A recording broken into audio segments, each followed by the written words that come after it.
আসসালামু আলাইকুম। আশা করি আপনারা সকলে ভালো আছেন। আজকে আমরা শিখব বোরো ধানের কীটনাশক স্প্রে সম্পূর্ণ গাইডলাইন, চারা রোপণ থেকে ফসল কাটা পর্যন্ত বিস্তারিত বর্ণনা করা হলো। চারা রোপণের আগে বীজ শোধন। রোপণের 1 থেকে 2 দিন আগে বীজবাহিত রোগ প্রতিরোধ বীজ শোধন অত্যন্ত জরুরি। কার্বেন্ডাজিম 2 গ্রাম প্রতি কেজি বীজে মিশ্রণ করে বীজ শোধন করে নিতে হবে। শোধন পদ্ধতি: বীজ পানিতে ভিজিয়ে নিয়ে ওষুধ মিশিয়ে 24 ঘন্টা রাখুন। উপকারিতা: ব্লাস্ট, খোল পচা রোগ প্রতিরোধ করে। বীজতলায় স্প্রে: চারার বয়স 15 থেকে 20 দিন হইলে স্প্রে করতে হবে। ফোরাডান 3G প্রতি বর্গমিটারে 5 থেকে 7 গ্রাম ছিটিয়ে দিন। চারা অবস্থায় পোকামাকড় ও রোগ প্রতিরোধ ক্ষমতা বৃদ্ধি করে। প্রথম স্প্রে রোপণের 20 থেকে 25 দিনের মধ্যে করতে হবে। লক্ষ্য: মাজরা পোকা, পাতা মোড়ানো পোকা প্রতিরোধ করে থাকে। ওষুধের ব্যবহার: কার্টাপ 50 এসপি 10 গ্রাম প্রতি 10 লিটার পানিতে মিশিয়ে স্প্রে করতে হবে, অথবা ক্লোরপাইরিপস 20 ইসি 20 মিলি প্রতি 10 লিটার পানিতে মিশ্রণ করে স্প্রে করতে হবে। প্রয়োগ পদ্ধতি: বিকেল 4টা থেকে 6টার মধ্যে স্প্রে করতে হবে। জমিতে পানি কমিয়ে দিন। স্প্রে 24 ঘন্টার পর আবার পানি দিয়ে দিন।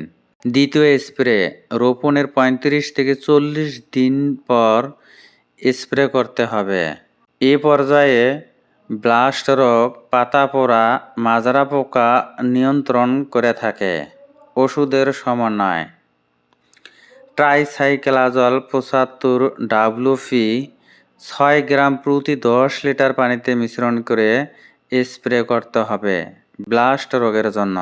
ফিপ্রোনিল 5 এসসি 20 মিলি প্রতি 10 লিটার পানিতে মিশ্রণ করে স্প্রে করতে হবে মাজরা পোকা দমনের জন্য।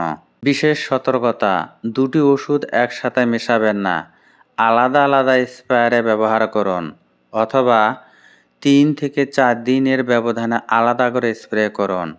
তৃতীয় স্প্রে রোপণের 50 থেকে 55 দিন পর্যন্ত থোর আসার আগে স্প্রে করতে হবে। শীষ কাটা লেদা পোকা, গান্ধী পোকা, ব্লাস্ট রোগের জন্য স্প্রে করতে হবে। ওষুধ ব্যবহার: ইমিডাক্লোপ্রিড 20 এসএল। ওষুধ ব্যবহার: ইমিডাক্লোপ্রিড 20 এসএল 10 থেকে 15 মিলি প্রতি 10 লিটার পানিতে মিশ্রণ করে স্প্রে করতে হবে। ল্যামডা সাইহ্যালোথ্রিন 10 মিলি প্রতি 10 লিটার পানিতে মিশ্রণ করে স্প্রে করতে হবে। এই সময় ব্লাস্ট রোগের আক্রমণ বেশি হয়। প্রয়োজনে ট্রাইসাইক্লোজল 75 ডব্লিউপি 6 গ্রাম 10 লিটার পানিতে মিশ্রণ করে আলাদাভাবে স্প্রে করতে হবে। চতুর্থ স্প্রে রোপণের 65 থেকে 70 দিনের মধ্যে ফুল আসার সময় স্প্রে করতে হবে।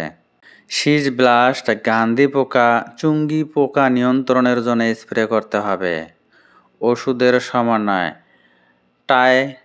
ট্রাইসাইক্লোজল প্লাস হেক্সাকোনাজল সমন্বয়ে মিশ্রণে স্প্রে করতে হবে। 15 মিলি প্রতি 10 লিটার পানিতে স্প্রে করতে হবে। একসাথে ইমিডাক্লোপ্রিড 10 মিলি প্রতি 10 লিটার পানিতে মিশ্রণ করে স্প্রে করতে হবে। এটি সবচেয়ে গুরুত্বপূর্ণ স্প্রে, কারণ ফুল ও দানা পর্যায়ে আক্রমণ সরাসরি ফলন কমায়। ভালোভাবে শীষে স্প্রে করুন।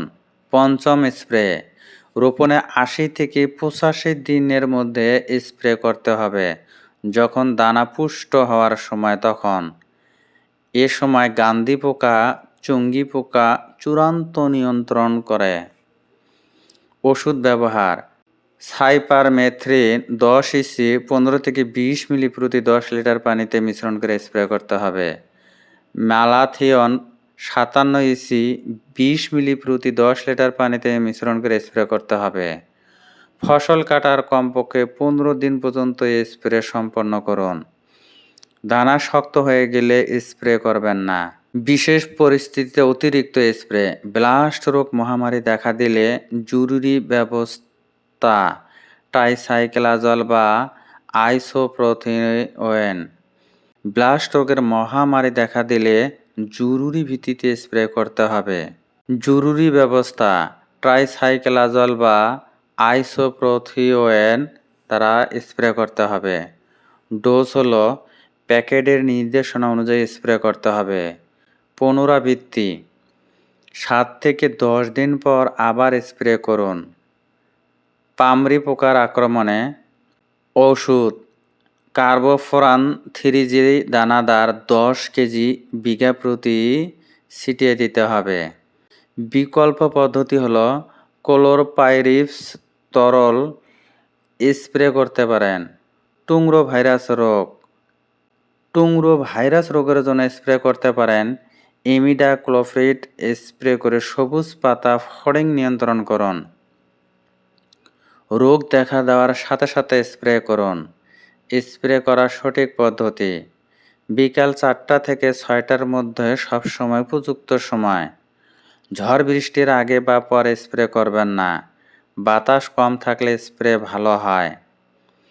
স্প্রেয়ার ব্যবহার নজল থেকে গাছের দূরত্ব 30 থেকে 45 সেন্টিমিটার দূরে রাখুন। সমানভাবে পুরো গাছ স্প্রে করুন। গাছের নিচের পাতাও স্প্রে করতে ভুলবেন না। পানি ব্যবস্থাপনা স্প্রের আগে জমির পানি কমিয়ে দিন। 1 থেকে 2 ইঞ্চি রাখুন। স্প্রের 24 থেকে 36 ঘন্টা পর আবার স্বাভাবিক পানি দিন। স্প্রে করার সময় হাত মোজা, মাস্ক, চশমা ব্যবহার করুন। পূর্ণ হাত জামা ও প্যান্ট পরুন। স্প্রের পর হাত মুখ সাবান দিয়ে ধুয়ে ফেলুন। কখনো চোখের আন্দাজে ওষুধ নেবেন না। মাপার কাপ ও সিরিজ ব্যবহার করুন। বেশি ডোজ দিলে গাছ পুড়ে যেতে পারে।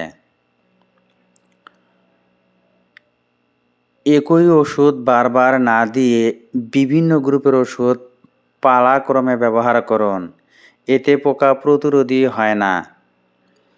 শুধু কীটনাশকের উপরে নির্ভর না করে ডাল পুঁতিয়ে পাখি বসার ব্যবস্থা করে দিন। আলোর ফাঁদ, হাত জাল ব্যবহার করতে পারেন। ফসল কাটার অন্তত 15 দিন আগে সব ধরনের স্প্রে বন্ধ করুন, যাতে খাদ্যে রাসায়নিক অবশিষ্ট অংশ না থাকে। ভিডিওটি দেখে যদি বিন্দু পরিমাণ উপকারে আসে, ভিডিওটি অন্যদের মাঝে শেয়ার করে দিবেন। ধন্যবাদ।